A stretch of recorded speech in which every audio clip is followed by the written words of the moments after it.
참매 예수님, 이관이 필립보입니다. 마르코 복음서 14장 32절에서 72절 가르침을 합니다. 기도하고 시작합니다. 성부와 성자와 성령의 이름으로 아멘. 14장 32절에서 42절. 그들은 겟세마니라는 곳으로 갔다. 예수님께서는 제자들에게 내가 기도하는 동안 너희는 여기에 앉아 있어라 하고 말씀하신 다음 베드로와 야고보와 요한을 데리고 가셨다. 그분께서는 공포와 번민에 휩싸이기 시작하셨다. 그래서 그들에게 내 마음이 너무 괴로워 죽을 지경이다. 너희는 여기에 남아서 깨어 있어라 하고 말씀하셨다. 그런 다음 앞으로 조금 나아가 땅에 엎드리시어 하실 수만 있으면 그 시간이 당신을 비켜가게 해 주십사고 기도하시며 이렇게 말씀하셨다. 아빠,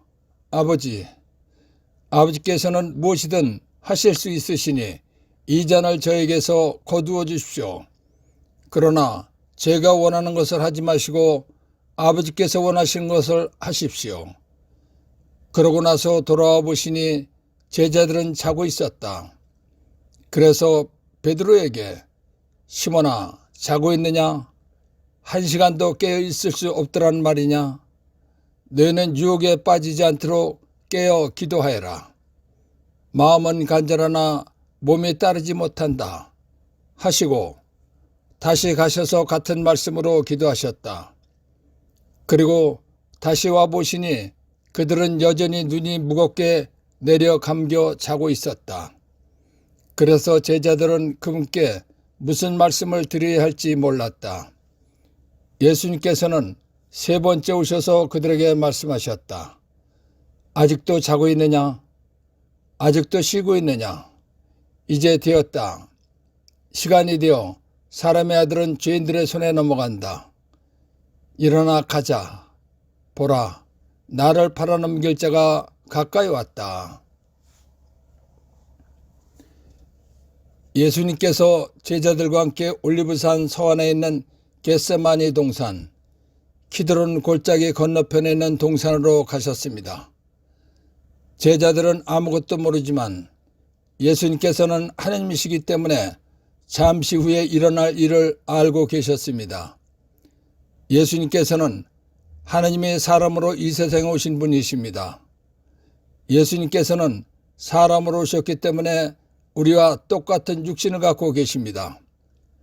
그렇기 때문에 예수님께서도 아픔과 고통을 느끼시는 것입니다. 그런데 헤아릴 수 없이 많은 매를 맞으시고 십자가에 못 박혀 극심한 고통을 겪으시고 죽으실 것을 아시기 때문에 근심과 번민에 휩싸이기 시작하셨습니다. 더군다나 아무것도 모르고 있다가 당하시는 것이 아니라 미리 알고 그 시간을 기다리는 것이기 때문에 참으로 괴로운 것입니다. 그래서 제자들에게 내가 기도하는 동안 너희는 여기에 앉아 있으라 하고 말씀하신 다음 베드로와 야고보와 요한을 데리고 가셨습니다. 예수님께서는 공포와 번민에 휩싸이기 시작하시자 베드로와 야고보와 요한에게 내 마음이 너무 괴로워 죽을 지경이다. 너희는 여기에 남아서 깨어 있으라 하고 말씀하셨습니다. 하느님이신 예수님께서는 사람들을 죄에서 구원해 주시기 위해서 죽어주러 오신 분이십니다. 그러나 육신이 당할 순환의 고통이 너무나 큰 것을 아시기에 순환을 당하고 싶지 않으신 것입니다. 그래서 육신을 가진 솔직한 심정으로 순환을 당하고 싶지 않으셨기 때문에 아빠, 아버지께서는 무엇이든 하실 수 있으시니 이 잔을 저에게서 거두어 주십시오 라고 기도하신 것입니다. 그러나 예수님께서는 하나님 아버지의 사명을 가지고 사람을 구원하러 오셨기 때문에 제가 원하는 것을 하지 마시고 아버지께서 원하시는 것을 하십시오 라고 기도하신 것입니다. 예수님께서 아버지께서 원하시는 것 하십시오 라고 기도하신 것은 아버지의 인간 사랑을 위한 구원 계획대로 순명하시겠다는 것입니다. 이 기도 말씀으로 예수님께서는 아버지의 말씀에 온전히 순명하는 모습을 보여주신 것입니다. 예수님께서 기도하고 돌아와 보시니 베드로와 야고보와 요한이 자고 있었습니다. 그래서 베드로에게 시몬아 자고 있느냐? 1시간도 깨어 있을 수 없다란 말이냐? 라고 말씀하신 것입니다. 그러시고는 너희는 유혹에 빠지지 않도록 깨어 기도하여라 하고 부탁하셨습니다.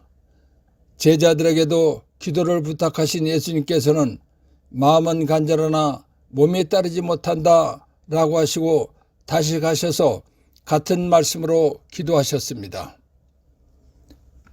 예수님께서 기도하신 후 제자들에게 다시 와 보시니 제자들은 여전히 눈이 무겁게 내려 감겨 자고 있었습니다. 예수님께서는 3번째로 기도하고 오셨습니다. 그런데도 제자들은 자고 있었습니다. 그래서 아직도 자고 있느냐? 아직도 쉬고 있느냐? 라고 말씀하셨습니다. 예수님께서는 제자 유다가 예수님을 팔아넘기려고 수석 사제들과 율법학자들과 원로들이 보낸 무리들과 함께 잡으러 온다는 것을 아셨습니다. 그래서 일어나 가자. 보라, 나를 팔아넘길 자가 가까이 왔다 라고 말씀하신 것입니다. 1. 내 마음이 너무 괴로워 죽을 지경이다. 예수님께서는 사람으로 오셨기 때문에 아픔과 고통을 느끼십니다. 그런데 헤아릴 수 없이 많은 매를 맞고 십자가에 못 박혀 극심한 고통을 겪고 죽으실 것을 아시기 때문에 근심과 번민에 휩싸여 하신 말씀입니다. 2. 아빠, 아버지. 아버지께서는 무엇이든 하실 수 있으시니 이 잔을 저에게서 거두어 주십시오. 하나님이신 예수님께서는 사람들을 죄에서 구원해 주시기 위해서 죽어주러 오신 분이십니다. 그러나 육신이 당할 순환의 고통이 너무나 큰 것을 아시기에 순환을 당하고 싶지 않으셔서 하신 말씀입니다. 3. 제가 원하는 것을 하지 마시고 아버지께서 원하시는 것을 하십시오. 예수님께서는 하나님 아버지의 사람 구원 사명을 가지고 오셨지만 육신이 당할 순환을 당하고 싶지 않았다는 것입니다. 그렇지만 아버지의 뜻대로 구원 사명을 완수하도록 죽게 해달라고 기도하신 것입니다. 4. 시간이 되어 사람의 아들은 죄인들의 손에 넘어간다. 예수님께서는 수석사제들과 율법학자들과 원로들이 보낸 무리들의 손에 넘어갈 시간이 되었다는 것을 아시고 하신 말씀입니다. 14장 43절에서 50절. 그러자 곧 예수님께서 아직 말씀하고 계실 때에 12제자 가운데 하나인 유다가 다가왔다. 그와 함께 수석사제들과 율법학자들과 원로들이 보낸 무리도 칼과 몽둥이를 들고 왔다. 그분을 팔아넘길 자는 내가 입맞추는 이가 바로 그 사람이니 그를 붙잡아 잘 끌고 가시오 하고 그들에게 미리 신호를 일러두었다. 그가 와서는 곧바로 예수님께 다가가 스승님 하고 나서 입을 맞추었다. 그러자 그들이 예수님께 손을 대어 그분을 붙잡았다. 그때 곁에 서 있던 이들 가운데 한 사람이 칼을 빼어 대사제의 종을 내리쳐 그의 귀를 잘라버렸다. 예수님께서 나서시어 그들에게 말씀하셨다. 너희는 강도라도 잡을 듯이 칼과 몽둥이를 들고 나를 잡으러 나왔단 말이냐? 내가 날마다 너희와 함께 성전에 있으면서 가르쳤지만 너희는 나를 붙잡지 않았다. 성경 말씀이 이루어지려고 일이 된 것이다. 제자들은 모두 예수님을 버리고 달아났다.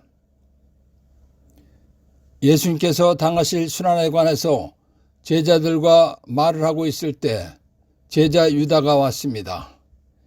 그와 함께 수석사제들과 율법학자들과 원로들이 보낸 무리도 칼과 몽둥이를 들고 왔습니다. 예수님을 수석사제들에게 은전 30냥을 받고 팔은 유다는 내가 입 맞추는 사람이 바로 예수니까 붙잡아 잘 끌고 가시오 하고 그들에게 미리 신호를 일러두었습니다. 유다가 예수님께 다가와 스승님 하고 입을 맞췄습니다. 그러자 수석사제들과 백성의 원로들이 보낸 많은 사람들이 예수님을 붙잡았습니다. 칼과 몽둥이를 든 사람들이 예수님을 붙잡자 베드로가 칼을 빼어 대사제의 종의 귀를 잘라버렸습니다. 베드로는 제자로서 스승이신 예수님을 지키기 위해서 할 일을 한 것입니다. 스가랴 13장 7절 카라 나의 목자를 거슬러 내 동료를 거슬러 깨어 일어나라. 만군의 주님의 말씀이다. 너는 목자를 쳐서 양떼가 흩어지게 하여라. 나도 손을 돌려 그 새끼들을 치리라. 수석사제들과 백성의 원로들이 보낸 사람들이 예수님을 붙잡자 예수님께서 너희는 강도라도 잡을 듯이 칼과 몽둥이를 들고 나를 잡으러 나왔단 말이냐? 내가 날마다 너희와 함께 성전에 있으면서 가르쳤지만 너희는 나를 붙잡지 않았다라고 말씀하셨습니다. 그러시면서 스가랴 예언서 말씀대로 내가 목자를 치리니 양떼가 흩어지리라 라고 하신 성경 예언 말씀이 이루어지려고 이 모든 일이 일어난 것이다 라고 말씀하셨습니다. 예수님께서 수석사제들과 백성의 원로들이 보낸 사람들에게 붙잡히시자 제자들은 모두 도망갔습니다. 그래서 제자들은 모두 예수님을 버리고 달아났다라는 것입니다. 1. 그가 와서는 곧바로 예수님께 다가가 스승님 하고 나서 입을 맞췄다. 예수님을 수석사제들에게 은전 30냥을 받고 팔은 유다가 예수님을 붙잡아 잘 끌고 가라는 신호로 한 행동입니다. 2. 한 사람이 칼을 빼어 대사제의 종을 내리쳐 그의 귀를 잘라버렸다. 칼과 몽둥이를 든 사람들이 예수님을 붙잡자 베드로가 칼을 빼어 대사제의 종의 귀를 잘라버렸다는 것입니다. 3. 성경 말씀이 이루어지려고 일이 된 것이다. 스가랴 13장 7절 참고. 예수님께서 붙잡히신 것은 스가랴 예언서 말씀대로 내가 목자를 치리니 양떼가 흩어지리라 하신 성경의 예언 말씀이 이루어지려고 일어났다는 것입니다. 4. 제자들은 모두 예수님을 버리고 달아났다. 예수님께서 수석사제들과 백성의 원로들이 보낸 사람들에게 붙잡히시자 제자들은 모두 도망갔다는 것입니다. 14장 51절에서 52절 어떤 젊은이가 알몸에 암호파만 두른 채 그분을 따라갔다. 사람들이 그를 붙잡자 그는 암호포를 버리고 알몸으로 달아났다. 14장 53절에서 64절 그들은 예수님을 대사제에게 끌고 갔다. 그러자 수석사제들과 원로들과 율법학자들이 모두 모여왔다. 베드로는 멀찍이 떨어져서 예수님을 뒤따라 대사제의 저택 안뜰까지 들어가 시종들과 함께 앉아 불을 쬐고 있었다. 수석사제들과 온 최고의회는 예수님을 사형에 처하려고 그분에 대한 증언을 찾았으나 찾아내지 못하였다. 사실 많은 사람이 그분께 불리한 거짓 증언을 하였지만 그 증언들이 서로 들어맞지 않았던 것이다. 더러는 나서서 이렇게 거짓 증언을 하기도 하였다. 우리는 저자가 나는 사람 손으로 지은 이 성전을 허물고 손으로 짓지 않은 다른 성전을 살아내 세우겠다고 말하는 것을 들은 적이 있습니다. 그러나 그들의 증언도 서로 들어맞지 않았다. 그러자 대사제가 한가운데로 나서서 예수님께 당신은 아무 대답도 하지 않소? 이 자들이 당신에게 불리한 증언을 하는데 어찌 된 일이오? 하고 물었다. 그러나 예수님께서는 입을 다무신 채 아무 대답도 하지 않으셨다. 대사제는 다시 당신이 찬양받으실 분의 아들 메시아요? 하고 물었다. 예수님께서 대답하셨다. 그렇다. 너희는 사람의 아들이 전능하신 분의 오른쪽에 앉아있는 것과 하늘의 구름을 타고 오는 것을 볼 것이다. 그러자 대사제가 자기 옷을 찢고 이렇게 말하였다. 이제 우리에게 무슨 증인이 더 필요합니까? 여러분도 하나님을 모독하는 말을 듣지 않았습니까? 여러분의 생각은 어떻습니까? 그들은 모두 예수님께서 사형을 받아야 마땅하다고 단죄하였다. 예수님을 붙잡은 자들은 대사제에게 끌고 갔습니다. 그러자 수석 사제들과 원로들과 율법학자들이 모두 모여왔습니다. 도망갔던 제자 중에 이미 예수님으로부터 믿음을 인정받았던 베드로는 역시 믿음 있는 제자답게 멀찍이 떨어져서 예수님을 뒤따라 대사제의 저택 안뜰까지 들어가 시종들과 함께 앉아 불을 쬐고 있었습니다. 다니엘 7장 13절. 내가 이렇게 밤의 환시 속에서 앞을 보고 있는데 사람의 아들 같은 이가 하늘의 구름을 타고 나타나 연로하신 분께 가자 그분 앞으로 인도되었다. 수석 사제들과 온 최고의회는 예수님을 사형에 처하려고 예수님에 대한 증언을 찾았으나 찾아내지 못하였습니다. 사실 많은 사람이 예수님께 불리한 거짓 증언을 하였지만 그 증언들이 서로 들어맞지 않았습니다. 더러는 나서서 우리는 저자가 나는 사람 손으로 지은 이 성전을 허물고 손으로 짓지 않는 다른 성전을 살아내 세우겠다 하고 말하는 것을 들은 적이 있습니다. 라고 거짓 증언을 하기도 했습니다. 그러자 대사제가 한가운데로 나서서 예수님께 당신은 아무 대답도 하지 않소? 이 자들이 당신에게 불리한 증언을 하는데 어찌 된 일이오? 하고 물었습니다.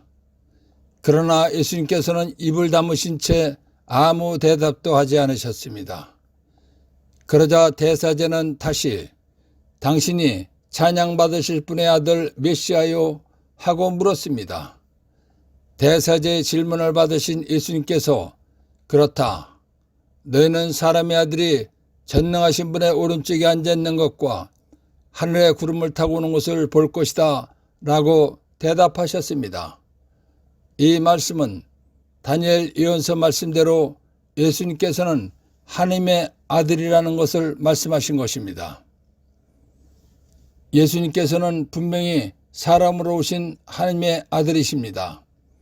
그런데 대사제는 사람이 어떻게 하나님의 아들이라는 말을 할 수가 있느냐는 것입니다. 그렇기 때문에 사람이 하나님의 아들이라고 말한 것은 하나님을 모독하는 죄를 지었다는 것입니다. 다시 말하면 하나님을 더럽혀 욕되게 했다는 것입니다. 그러니까 확실하게 죄가 있다는 것입니다. 예수님을 사형의 처할 구실을 찾고 의기양양한 대사제는 자기 옷을 찢으면서 이제 우리에게 무슨 증인이 더 필요합니까? 하고 말했습니다. 그러면서 여러분도 하나님을 모독하는 말을 듣지 않았습니까? 라고 말하면서 예수님을 죽이려는 일에 동참한 군중들에게 여러분의 의견은 어떠냐고 물었습니다. 그러자 그들은 모두 예수님은 사형감이라고 말했습니다. 그래서 여러분도 하나님을 모독하는 말을 듣지 않았습니까? 여러분의 생각은 어떻습니까? 그들은 모두 예수님께서 사형을 받아야 마땅하다고 단죄하였다라는 것입니다. 1. 예수님께서는 입을 다무신 채 아무 대답도 하지 않으셨다. 많은 사람이 예수님께 불리한 거짓 증언을 하였지만 예수님께서 아무 대답도 하지 않으셨다는 것입니다. 2. 예수님께서 입을 다무신 채 아무 대답도 하지 않으신 이유. 하나님 아버지로부터 받은 인간 구원 사명을 완수하기 위해서 인간의 죄값을 대신해 죽어주시기 위해서입니다. 3. 하늘의 구름을 타고 오는 것을 볼 것이다. 다니엘 7장 13절 참고. 대사자가 예수님께 당신이 찬양받으실 분의 아들 메시아요 하고 물었을 때 예수님께서 하신 말씀입니다. 4. 여러분도 하나님을 모독하는 말을 듣지 않았습니까? 예수님께서 너희는 사람의 아들이 전능하신 분의 오른쪽에 앉아있는 것과 하늘의 구름을 타고 오는 것을 볼 것이다 라고 말씀하셨을 때 대사제가 한 말입니다. 5. 예수님께서 사형을 받아야 마땅하다고 단죄하였다. 예수님을 사형에 처할 구실을 찾고 의기양양한 대사제가 예수님을 죽이려는 일에 동참한 군중들에게 의견을 물었을 때 한 말입니다. 14장 65절. 어떤 자들은 예수님께 침을 뱉고 그분의 얼굴을 가린 다음 주먹으로 치면서 알아맞혀 보아라 하며 놀려대기 시작하였다. 시종들도 예수님의 뺨을 때렸다. 율법을 잘한다고 하면서 하나님께 제사 지내는 대사제가 예수님께서 하나님을 모독하는 죄를 졌으니 사형을 받아야 마땅하다는 결론을 내렸습니다. 그러자 예수님을 죽이려는 사제들과 원로들의 동조자들이 예수님께 침을 뱉고 얼굴을 가리고 주먹으로 치면서 네가 메시아라면 누가 너를 쳤는지 다 알 것이 아니냐라고 하면서 조롱했습니다. 그래서 어떤 자들은 예수님께 침을 뱉고 그분의 얼굴을 가린 다음 주먹으로 치면서 알아맞혀 보아라 하며 놀려대기 시작하였다. 시종들도 예수님의 뺨을 때렸다라는 것입니다. 1. 주먹으로 치면서 알아맞혀 보아라 하며 놀려대기 시작하였다. 대사제가 예수님을 사형받아 마땅하다는 결론을 냈습니다. 그러자 예수님을 죽이려는 자들이 예수님께 침을 뱉고 얼굴을 가리고 주먹으로 치면서 조롱하기 시작했다는 것입니다. 14장 66절에서 72절. 베드로가 안뜰 아래쪽에 있는데 대사제의 하녀 하나가 와서 불을 쬐고 있는 베드로를 보고 그를 찬찬히 살피면서 말하였다. 당신도 저 나자렛 사람 예수와 함께 있던 사람이지요? 그러자 베드로는 나는 당신이 무슨 말을 하는지 알지도 이해하지도 못하겠소 하고 부인하였다. 그가 바깥들로 나가자 닭이 울었다. 그 하녀가 베드로를 보면서 곁에 서 있는 이들에게 다시 이 사람은 그들과 한패예요 하고 말하기 시작하였다. 그러나 베드로는 또 부인하였다. 그런데 조금 뒤에 곁에 서 있던 이들이 다시 베드로에게 당신은 갈릴레아 사람이니 그들과 한패임에 틀림없소 하고 말하였다. 베드로는 거짓이면 천벌을 받겠다고 맹세하기 시작하며 나는 당신들이 말하는 그 사람을 알지 못하오 하였다. 그러자 곧 닭이 두 번째 울었다. 베드로는 예수님께서 닭이 두 번 울기 전에 너는 세 번이나 나를 모른다고 할 것이다 하신 말씀이 생각나서 울기 시작하였다. 베드로는 예수님께서 붙잡히실 때 나약함과 두려움 때문에 순간적으로 달아났습니다. 그러나 예수님을 따라와 대사제 안뜰에서 불을 쬐고 있었습니다. 그런데 베드로를 본 하녀가 당신도 저 나자렛 사람 예수와 함께 있던 사람이지요 하고 말했습니다. 그러자 베드로는 나는 당신이 무슨 말을 하는지 알지도 이해하지도 못하겠소 하고 부인하였습니다. 그러자 닭이 울었습니다. 베드로를 보고 예수와 함께 있던 사람이죠 라고 말했던 하녀가 곁에 서 있는 이들에게 다시 이 사람은 그들과 한패예요 하고 말하기 시작하였습니다. 그러나 베드로는 또 아니라고 하였습니다. 그런데 조금 뒤에 곁에 서 있던 이들이 다시 베드로에게 당신은 갈릴레아 사람이니 그들과 한패임에 틀림없소 하고 말하였습니다. 그러자 베드로는 거짓이면 천벌을 받겠다고 맹세하기 시작하며 나는 당신들이 말하는 예수라는 사람을 알지 못하오 라고 하였습니다. 베드로의 말이 끝나자 예수님께서 예고하신 대로 닭이 두 번째로 울었습니다. 그때 베드로는 스승이신 예수님을 배반한 죄책감과 자기의 나약하고 초라한 모습을 생각하면서 밖으로 나가서 슬피 울었습니다. 그러자 곧 닭이 두 번째 울었다.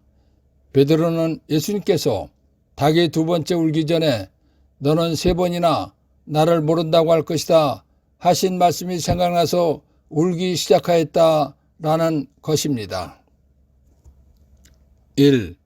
베드로가 거짓이면 천벌을 받겠다고 맹세하기 시작한 이유.